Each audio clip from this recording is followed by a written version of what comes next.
It's no secret that you can make big money on collective emotions, but even hardened passive hearts could crumble at the sight of Salah's serious injury, the personal defeat of Liverpool's goalkeeper and the historic success of Real Madrid. Gazprom, who accompanies over 1 billion people at lofty times every year, understands that perfectly, writes Michał Perzyński, editor of BiznesAlert.pl. Soft power football is the most popular sport in the world, and 2018 is special in this respect. After Saturday's meeting at the top of the Champions League, time will come for the World Cup, the finals of which will be the real apogee of sports holidays.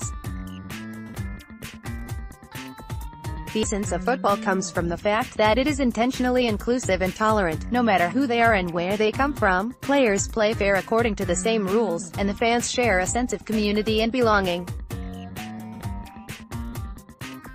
Adding to this a lot of spontaneous experiences, it is a guarantee of a spectacle with which millions will be identified. That is why Gazprom wants its logo to hang in the background of successes and failures. Soft power consists in developing countries' own attractiveness through self-promotion or building a positive image. Respect and sometimes even a kind of admiration of other interlocutors at the political level really helps in finding support for their positions. The United States, which, at least until recently, was considered a mainstay of freedom and democracy, has already done this. Poland was also successfully doing it, as its success in transformation has been appreciated in the West. Therefore, this direction of Gazprom's activities is basically justified. It is the largest and most recognizable Russian company, a showpiece of Russia. Through football to the heart, engagement of the Russian gas giant in football sponsoring is impressive. The company has signed agreements with the largest club in Serbia, Red Star Belgrade, a current vice-champion of Germany Schalke 04, and Zenit St. Petersburg, the hometown of Gazprom CEO Alexei Miller and Vladimir Putin. Gazprom is one of the main sponsors of the Champions League, about 1.8 billion viewers per year, and the World Cup, the largest football event in the world that gathers a total of 3.5 billion people in front of TV sets. By sponsoring such important and exciting games, Gazprom wants to redirect some of the joyful emotions on itself, significantly improving its reputation among viewers. And it is the reputation that Russia and Gazprom have the biggest problem with at the moment.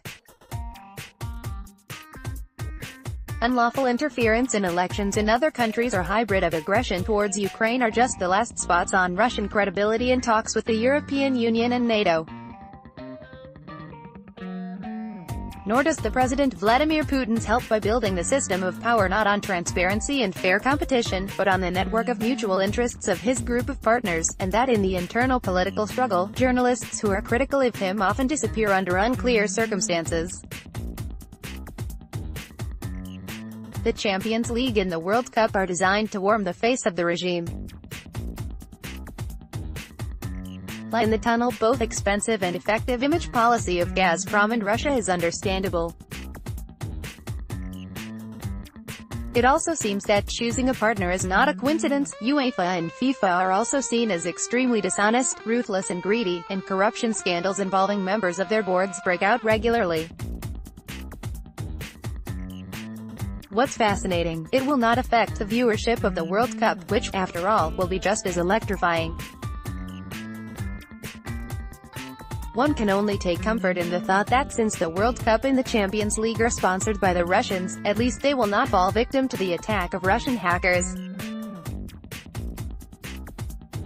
Champions League Gazprom Russia Ukraine.